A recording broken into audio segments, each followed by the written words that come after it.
My wife Vanessa and I had been married for 8 years. We met in college. She was studying marketing. I was studying engineering. We were opposites in so many ways, but somehow we fit. She was outgoing and social. I was quiet and steady. She loved adventure. I loved routine. We balanced each other. Our marriage was not perfect. No marriage is. We had fights about money and chores and whose family we would visit for the holidays. But we always found our way back to each other. We always chose each other. I trusted Vanessa completely. She never gave me a reason not to. She told me where she was going. She texted me when she got there. She came home on time. She answered my calls. I never checked her phone. I never followed her. I never doubted her. That is why this business trip did not seem strange at first. She told me about it 2 months in advance. A big conference in Chicago. Important clients. She needed to network and pitch and close deals. She was excited. She was nervous. I was proud of her. She left on a Monday morning. She kissed me goodbye at the airport. She said, "I love you." She said, "I will miss you." She said, "I will call you every night." She called the first night and the second night. By the third night, her calls were shorter. She said she was tired. She said the meetings were running late. She said she would call me tomorrow. I did not think anything of it. Business trips are exhausting. She needed rest. I understood. But by the fourth night, something felt wrong. I called her at 8. No answer. I texted her at 9. No response. I called again at 10. Nothing. She finally texted me at 11. She said sorry, was in a meeting. Going to bed now. Love you. A meeting at 11 at night. That did not make sense. But I told myself I was being paranoid. I told myself to trust my wife. I told myself to go to sleep. I did not sleep. I lay in bed, staring at the ceiling. And at 3 in the morning, I made a decision. I was going to surprise her. I was going to fly to Chicago and show her that I loved her. I was going to remind her why she married me. I booked the flight. I packed a small bag. I did not tell her I was coming. The flight to Chicago was 3 hours. I spent the whole time thinking about Vanessa, about our first date, about our wedding day, about the night we brought our daughter home from the hospital, about all the small moments that made up our life together. I also thought about the trip. I wondered if she would be happy to see me. I wondered if she would be annoyed that I showed up unannounced. I wondered if I was making a mistake. I decided it did not matter. I was her husband. I had the right to surprise her. I had the right to show up. I had the right to remind her that I existed. The plane landed at noon. I took a taxi to her hotel, the Drake, a beautiful old building on Michigan Avenue. I had never been there before. Vanessa said the conference was paying for it. She said it was the nicest hotel she had ever stayed in. I walked into the lobby. It was grand. Marble floors, crystal chandeliers, the kind of place where rich people stay. I felt out of place in my jeans and jacket, but I did not care. I was not there for the hotel. I was there for my wife. I went to the front desk. I smiled at the woman behind the counter. I said, "I am here to surprise my wife." "Could I get a key?" The woman asked for my ID. She asked for my wife's name. She typed something into her computer. Then she paused. She looked at me. She looked at the screen. She looked at me again. She said, "I am sorry, sir. I cannot give you a key to that room." I asked why. She said the room is registered to a different name. I felt a cold feeling in my stomach. I said, "That is my wife's room. She is attending a conference here. Her name should be on the reservation." The woman shook her head. She said, "I am sorry, sir. The room is registered to a man. I cannot give you access." I stood there in that beautiful lobby with the marble floors and the crystal chandeliers, and I felt the world tilt beneath my feet. A man. My wife's room was registered to a man. I asked for the man's name. The woman said she could not give me that information. I asked for the conference name. She said there was no conference registered at the hotel that week. No conference. A room registered to a man. My wife had been gone for 4 days. She had been lying to me for 4 days. I walked outside. I sat on a bench across the street from the hotel. I stared at the entrance. I waited. I wish I had stayed home. I waited for 3 hours. I watched people come and go. Businessmen, tourists, families, couples. Every time the hotel doors opened, my heart stopped. Every time I saw a woman with dark hair, my breath caught in my throat. I called Vanessa 3 times. She did not answer. I texted her 4 times. She did not respond. I called the front desk and asked to be connected to room. The phone rang and rang. No one picked up. I thought about leaving. I thought about going back to the airport and flying home and pretending I had never come. I thought about waiting until she got back and confronting her then. I thought about all the ways I could avoid the truth that was right in front of me, but I could not leave. I needed to know. I needed to see it with my own eyes. I needed to know if my wife was cheating on me or if I was just being paranoid. At 4 in the afternoon, the hotel doors opened. Vanessa walked out. She was wearing a dress I had never seen. Her hair was done. Her makeup was perfect. She was laughing at something someone was saying. Someone who was not me. A man walked out behind her. He was tall, good-looking, expensive suit. He put his hand on the small of her back. She did not pull away. She leaned into him. She smiled up at him, like he was the only person in the world. I sat on that bench and watched my wife walk down the street with another man. I watched them hold hands. I watched them stop at a crosswalk and kiss. Not a quick kiss. A real kiss. The kind of kiss that means something. I did not confront her. I did not run across the street. I did not scream or cry or throw things. I just sat there, frozen, watching my marriage end in slow motion. They walked to a restaurant a few blocks away. I followed at a distance. I watched them through the window. They sat at a table by the window. They held hands across the table. They laughed. They touched. They looked at each other like they were in love. I took out my phone. I took a picture. Then I took another. And another. I documented everything. Not because I wanted evidence. Because I needed proof. Because I knew when I confronted her, she would lie. She would deny. She would make me feel crazy. I needed something to hold on to when she tried to rewrite history. I watched them eat dinner. I watched them order wine. I watched them share dessert. I watched them leave the restaurant and walk back to the hotel, hand in hand. I did not follow them inside. I had seen enough. I walked to the airport. I booked a flight home. I sat in the waiting area and stared at the pictures on my phone. My wife kissing another man. My wife holding another man's hand. My wife looking at another man the way she used to look at me. I did not cry. I was too angry to cry. Too hurt. Too broken. The flight home was 3 hours. I spent the whole time planning what I would do next. Vanessa came home 2 days later. She walked through the door like nothing had happened. She kissed my cheek. She said she missed me. She said the conference was exhausting. She said she was glad to be home. I said, "How was Chicago?" And she said it was good, productive, we closed some big deals. I said, "That is great." "Did you stay at the Drake?" She paused, just for a second. Then she said, "Yes." "How did you know?" "Bend," I said, "I have stayed there before." "Nice hotel." She said it was fine. Nothing special. When I said, "Did you have dinner anywhere good?" She named a restaurant. A different restaurant. Not the one I watched her eat at. Not the one where she held another man's hand across the table. I said, "That is funny. I heard the food at another place was better. I cannot remember the name.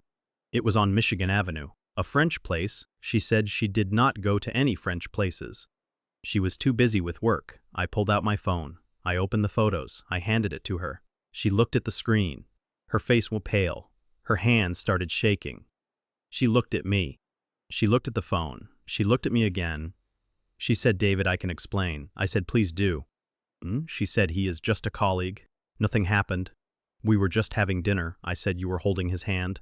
You kissed him at a crosswalk. You walked into a hotel together. A hotel where your room was registered under his name." She started crying. She said, "I am sorry.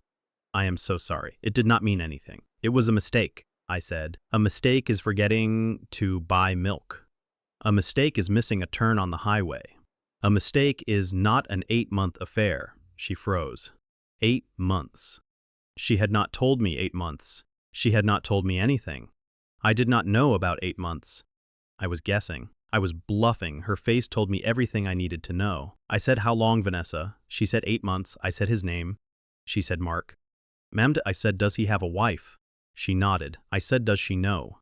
She shook her head. I sat down.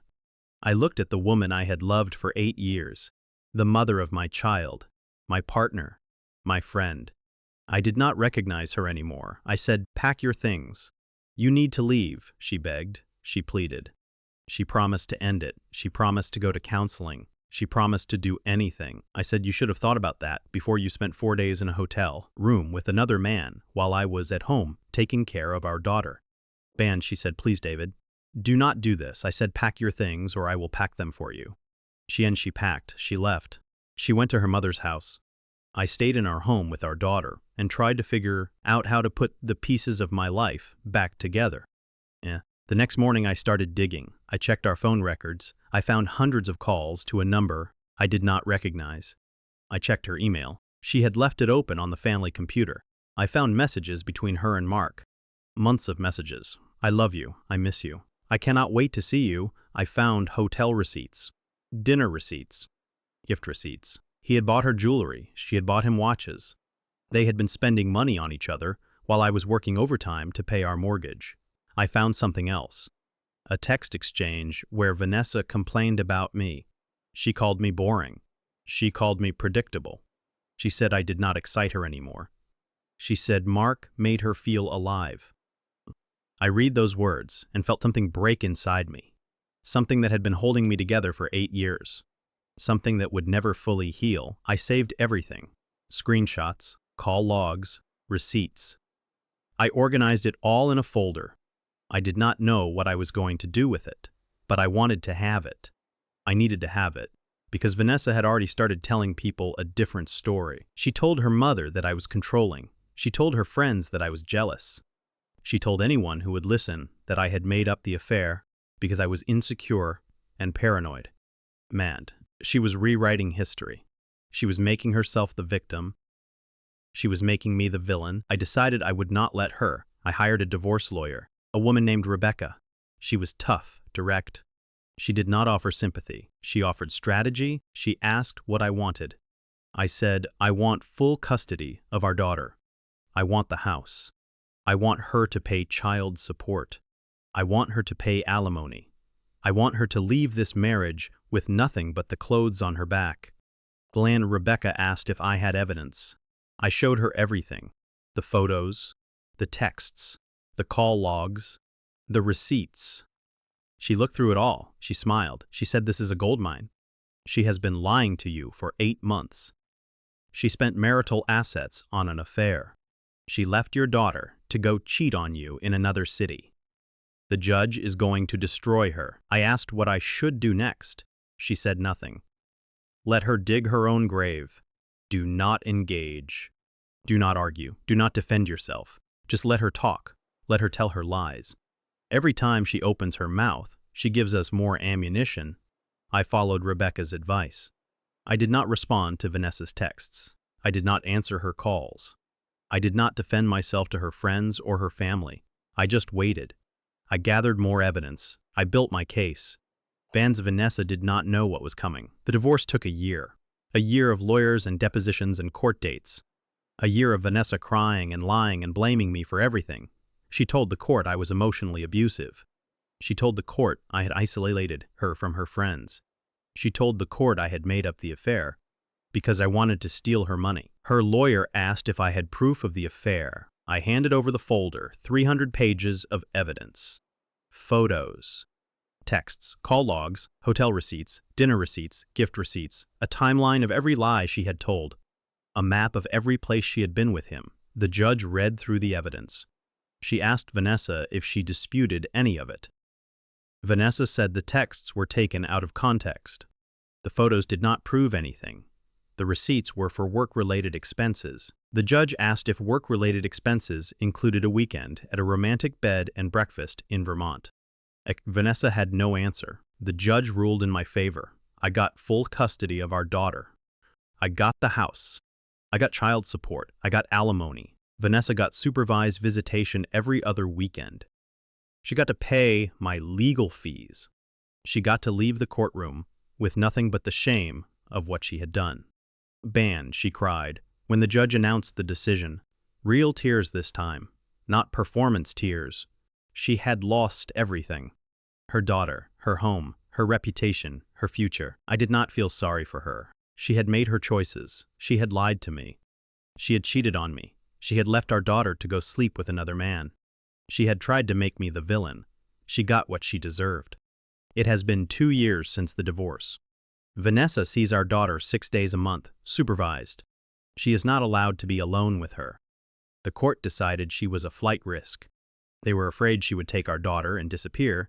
She still tells people, I ruined her life. She still claims the affair never happened. She still blames me for everything. But fewer people believe her now. The evidence is public record. Anyone can look it up. Anyone can see the truth.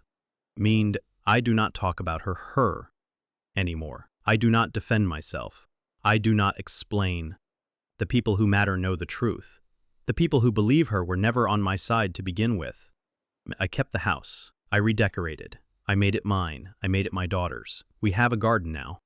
Vegetables and flowers and a small tree we planted together. She is 7 years old. She asks about her mother. I tell her the truth. But, honest, she deserves to know. She deserves to grow up without lies. I am dating again. Slowly. Carefully. I am not sure I will ever trust someone the way I trusted Vanessa. But I am trying. I am learning. I am healing. The surprise trip to Chicago broke my heart, but it also set me free. I no longer have to wonder. I no longer have to doubt. I know the truth, and the truth has set me free. If you are going through something similar, here is my advice. Trust your instincts. If something feels wrong, it probably is. Do not ignore the signs. Do not make excuses for them. Do not let them make you feel crazy. And if you find out the truth, do not let them rewrite history. Save the evidence. Keep the receipts. Document everything. When they try to make you the villain, you will have the proof you need to defend yourself. I decided to surprise my wife on her business trip. I found out she was cheating on me. I lost my marriage. Risparily, I gained stop marriage. I lost my marriage. But I gained something too. I gained clarity. I gained freedom. I gained the chance to build a life without lies. Vanessa took a lot from me. 8 years of my life. My trust. My peace. But she did not take my future. That is still mine. That is still waiting. Landa. If you enjoyed this story, subscribe for more tales of betrayal and the courage to start over.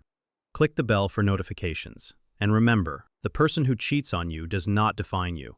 They do not determine your worth. They do not decide your future. You decide.